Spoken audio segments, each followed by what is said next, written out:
और ब्रेक के बाद आपका स्वागत है। बुलेटिन की शुरुआत बड़ी खबर के साथ करते हैं। ईडी की बड़ी कार्रवाई हुई है। कोल माफिया के खिलाफ ईडी का एक्शन लगातार जारी है।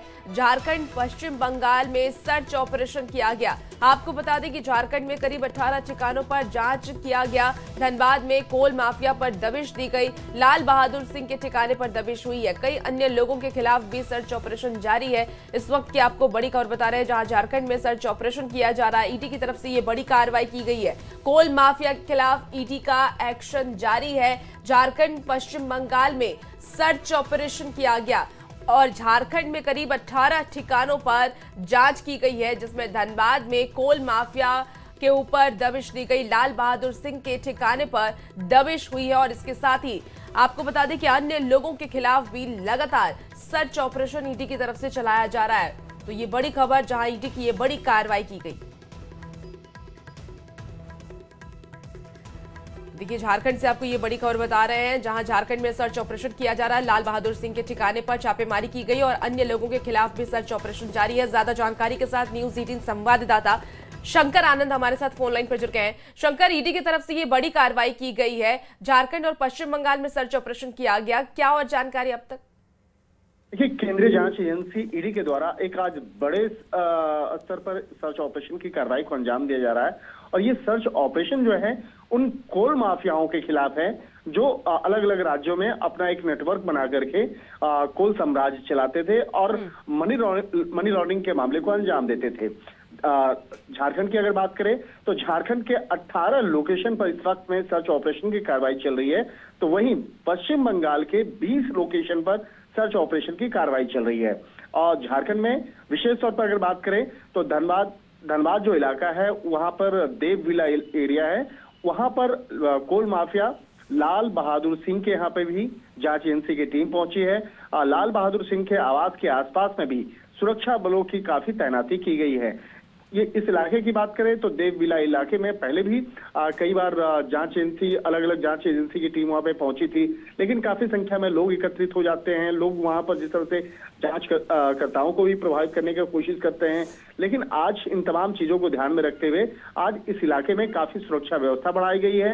अर्धसैनिक बलों की जो टीम जो है वो काफी संख्या में तैनात की गई है और एक कहा जा सकता है कि कोल माफियाओं के खिलाफ झारखंड और पश्चिम बंगाल में एक बड़े सर्च ऑपरेशन की कार्रवाई को अंजाम दिया गया है और इन कोल माफियाओं से जुड़े हुए जो मनी लॉन्ड्रिंग का मामला है उसके खिलाफ जांच एजेंसी की ये बहुत बड़ी कार्रवाई मानी जा सकती है। ठीक है शंकर, आप नजर बना के रखिए, अपडेट आपसे लेंगे। बहुत शुक्रिया जानकारी के लिए।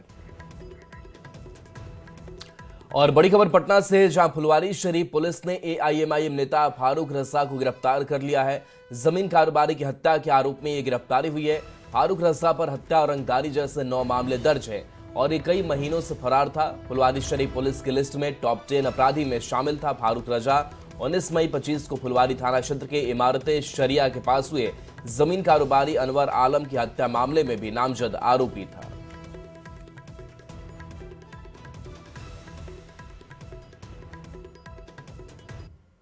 शरीफ थाना का गिरफ्तार किया गया है।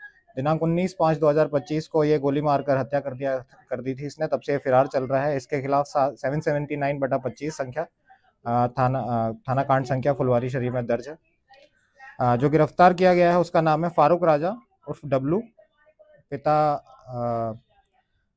सलाउद्दीन, थाना फुलवारी शरीफ, जिला पटना। इसके खिलाफ फुलवारी शरीफ थाना में 9 केस दर्ज हैं। देखिए, रांची में जेएसएससी परीक्षा 2024 में पेपर लीक मामले से जुड़े एक मुख्य आरोपी को उत्तर प्रदेश से गिरफ्तार किया गया है।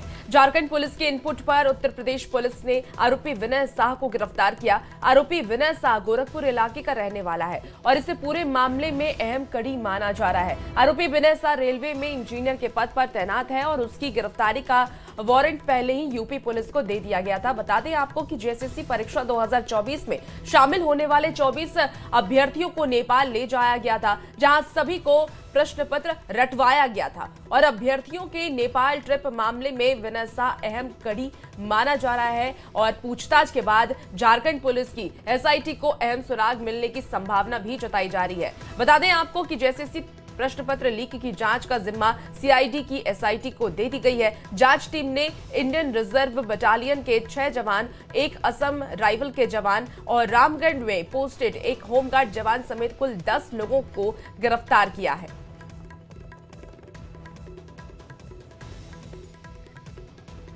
खबर गिरिडीह से, जहां जमुआ थाना क्षेत्र के कोरोडी धरचाची में जमीन विवाद ने अचानक हिंसक रूप ले लिया। विवादित भूमि पर घेराबंदी को लेकर पहुंचे एक पक्ष और इसका विरोध कर रहे दूसरे पक्ष के समर्थकों के बीच झड़प इतनी बढ़ गई कि दबंगों ने हवाई फायरिंग कर दी। फायरिंग की आवाज से इलाके में अफरा तफरी मच गई। सूचना मिलते ही एसडीपीओ और जमुआ थाना पुलिस भारी बल के साथ मौके पर पहुंची और दोनों पक्षों को समझाते हुए तनाव को शांत करने की कोशिश की। पुलिस ने बताया कि उपद्रव फैलाने वालों की पहचान कर उनके खिलाफ सख्त कार्रवाई की जाएगी। स्थिति को नियंत्रण में रखने के लिए इलाके में पुलिस बल कैंप कर रही है। रैयतों ने सनी रैन और उसके साथियों पर हमले का आरोप लगाया है। पुलिस ने उपद्रवियों की पहचान कर कड़ी कार्रवाई की बात कही है।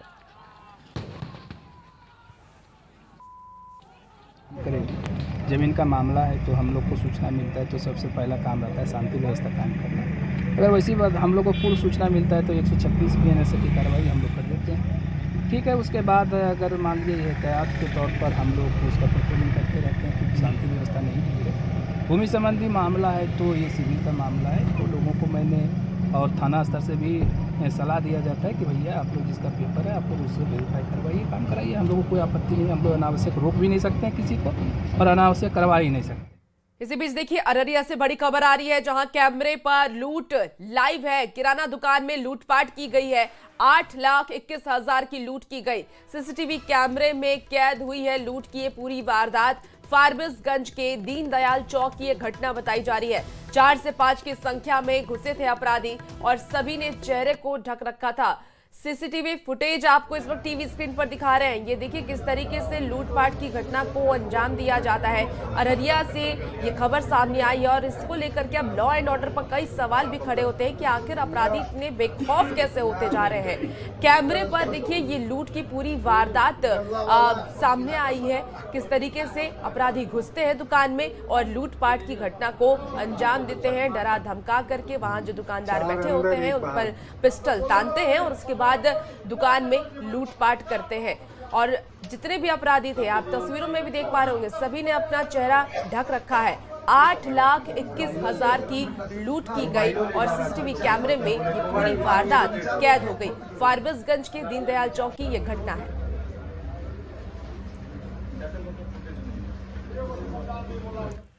हेमंत सोरेन सरकार के 1 वर्ष पूरे होने पर नियुक्तियों की बहार नजर आने वाली है। 28 नवंबर को सीएम हेमंत सोरेन 10,000 युवाओं को नियुक्ति पत्र देंगे। इसे लेकर जेएमएम ने हेमंत सोरेन सरकार को बधाई दी है, तो वहीं बीजेपी ने सरकार पर वादे से मुकरने और जनता को गुमराह करने का आरोप लगाया है। पूरी खबर इस रिपोर्ट में देखिए।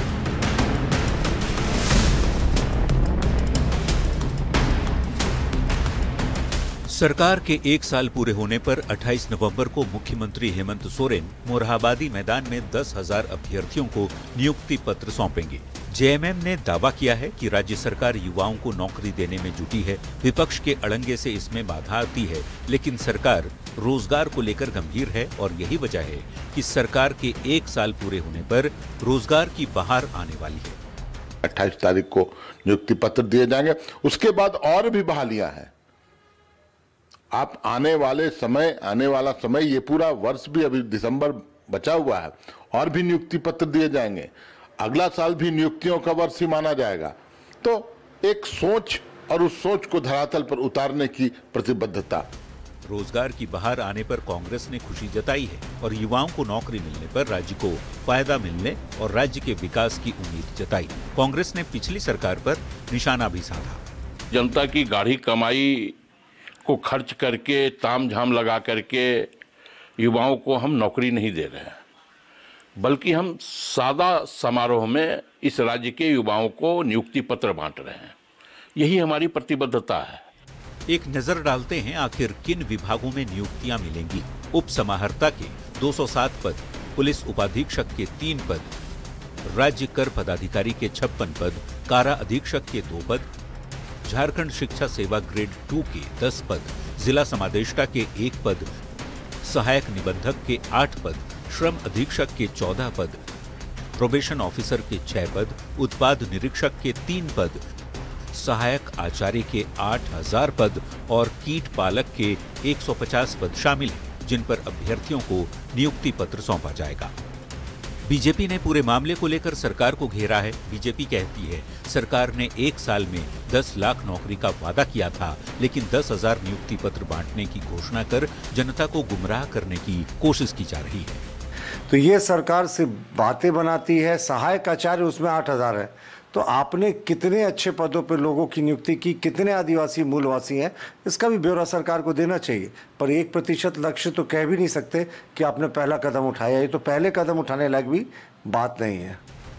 झारखंड में संसाधन होने के बावजूद रोजगार के अवसर नहीं मिलने से युवा वर्ग पलायन को मजबूर दिखता है। युवाओं को राज्य में ही नौकरी देने की पहल सराहनीय है। जरूरत है अवसरों की संख्या बढ़ाने की, ताकि झारखंड के युवा राज्य में ही रहकर राज्य के विकास में अपना अहम योगदान दे सकें। न्यूज़ 18 के लिए रांची से ओम प्रकाश की रिपोर्ट।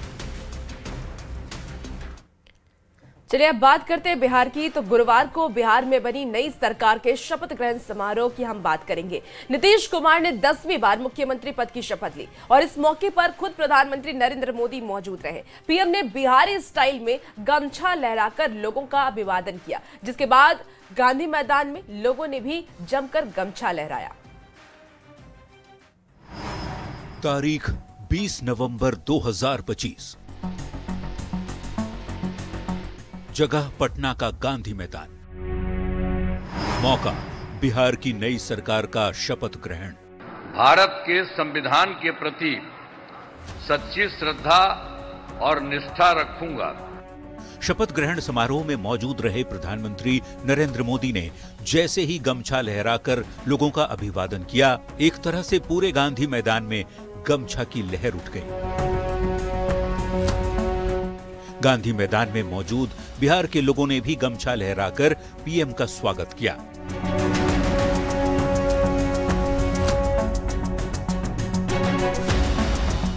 आज की तारीख में बिहारी स्टाइल में गमछा लहराकर अभिवादन करना एक तरह से ट्रेंड बन चुका है। इसकी शुरुआत 22 अगस्त 2025 को हुई थी। गंगा नदी पर बने ओंटा सिमरिया पुल का उद्घाटन करने प्रधानमंत्री मोदी बेगूसराय आए थे, जहां गमछा लहराकर उन्होंने लोगों का अभिवादन किया था। उसके बाद चुनावी रैलियों में तो गमछा लहराने की तस्वीरें आई ही। 14 नवंबर 2025 को बिहार में एनडीए की बम्पर जीत के बाद बीजेपी के दिल्ली मुख्यालय पहुंचे पीएम मोदी ने बिहारी स्टाइल में गमछा लहराकर बिहार की जीत का जश्न मनाया। फिर तो मोदी का बिहारी स्टाइल में गमछा लहराना एक तरह से ट्रेंड ही बन गया। 15 नवंबर 2025 को प्रधानमंत्री मोदी बिहार के लोगों से संवाद करने गुजरात के सूरत पहुंचे। वहां भी लहराता गमछा दिखा। यहां तक कि ट्रेंड गुजरात होते हुए दक्षिण भारत के राज्य तमिलनाडु तक जा पहुंचा, जिसे देख खुद प्रधानमंत्री मोदी भी मुस्कुराने लगे। जब मैं यहां मंच पे आया तो मैं देख रहा था काफी किसान भाई बहन वो अपना गमछा घुमा रहे थे, तो मुझे लग रहा था कि बिहार की हवा मेरे आने से पहले पहुंच गई है। और अब जबकि मौका बिहार की नई सरकार बनने का था, धरती बिहार की थी, ऐसे में गमछा न लहराए ये भला कैसे संभव है? Bureau report, news 18। CM Nitish Kumar ने 10वीं बार सीएम पद की शपथ ली है। सीएम नीतीश को बधाई देने का दौर जारी है। कई राज्यों के सीएम, डिप्टी सीएम, केंद्रीय मंत्री और सांसदों ने सीएम नीतीश को शुभकामनाएं दी हैं। आदरणीय प्रधानमंत्री नरेंद्र मोदी जी के ऊपर विश्वास जताया, भरोसा जताया और मुख्यमंत्री नीतीश कुमार जी ने जो काम किया है उस पर भी मोहर लगा दी है। इसलिए मैं प्रधानमंत्री नरेंद्र मोदी जी और नीतीश कुमार जी का बहुत बहुत अभिनंदन करता हूँ। मैं आसाम वासियों का ओर से नीतीश कुमार जी को अभिनंदन करता हूँ। बीजेपी का, हमारे पूरा गठबंधन का बहुत बड़ा विजय हुआ। बिहार वासियों को बहुत बहुत धन्यवाद। पूरे बिहार के लिए, पूरे देश के लिए आनंद का उत्सव है। आज बिहार ने जनता के विश्वास को जिताया है, सरकार के प्रयास को जिताया है। एक बार फिर से डबल इंजन सरकार पूरे रफ्तार से बिहार को विकसित बिहार बनाने के लिए संकल्प के साथ आगे बढ़ेगी और बिहार विकास करेगा, बिहार आगे बढ़ेगा। बिहार को आगे बढ़ने से न राष्ट्रीय जनता दल रोक पाएगा, न कांग्रेस रोक पाएगी। मुख्यमंत्री श्री नीतीश कुमार जी को 10वीं बार मुख्यमंत्री के रूप में शपथ लेने के लिए और मंत्री परिषद के उनके सभी साथियों को बहुत ढेर सारी शुभकामनाएं, बधाई। कि जाति की दीवार टूटी, हम बिहार के आभारी हैं जी, हाँ हम बिहारी हैं जी, थोड़े संस्कारी हैं जी। बिहार में हार के बाद कांग्रेस में अब किचकिच शुरू हो गई है। प्रदेश कांग्रेस अध्यक्ष राजेश राम ने पूर्व प्रदेश अध्यक्ष अखिलेश सिंह को खूब खरी खोटी सुनाई है। राजेश राम ने यह कहा कि हार के लिए अल्लाह वरू को ही जिम्मेदार ठहराना गलत है। अखिलेश सिंह को भी हार की जिम्मेदारी लेनी चाहिए। ये रिपोर्ट आपको दिखाते हैं।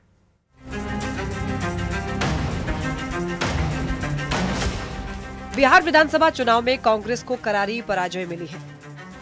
कांग्रेस इस बार के चुनाव में महज 6 सीटें ही जीत पाई।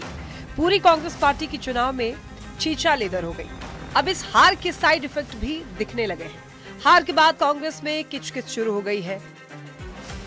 पार्टी के प्रदेश अध्यक्ष राजेश राम और पूर्व प्रदेश अध्यक्ष अखिलेश सिंह आमने सामने हैं। बिहार प्रदेश कांग्रेस अध्यक्ष राजेश राम ने पार्टी सांसद अखिलेश सिंह पर सवाल उठाए हैं। उन्होंने कहा कि चुनावी हार के लिए केवल अल्लाह वरू को जिम्मेदार ठहराना गलत है। अखिलेश सिंह को भी हार की जिम्मेदारी लेनी चाहिए, क्योंकि टिकट वितरण और चुनावी रणनीति में अखिलेश सिंह की भी अहम भूमिका रही थी। कृष्णा अल्लूरी जी बिहार प्रभारी हैं। आपके एक सांसद जो पार्टी के पूर्व अध्यक्ष हैं अखिलेश सिंह की मैं बात कर रहा हूं।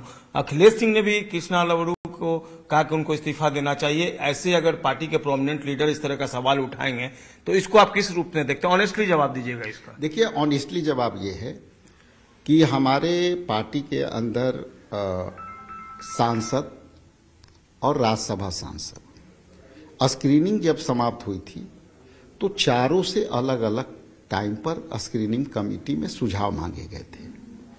उसमें राज्यसभा के जिनकी आप नाम ले रहे हैं राज्यसभा के सांसद भी थे। उनके जिनको नाम का अनुशंसा करना था उनको भी टिकट मिली है।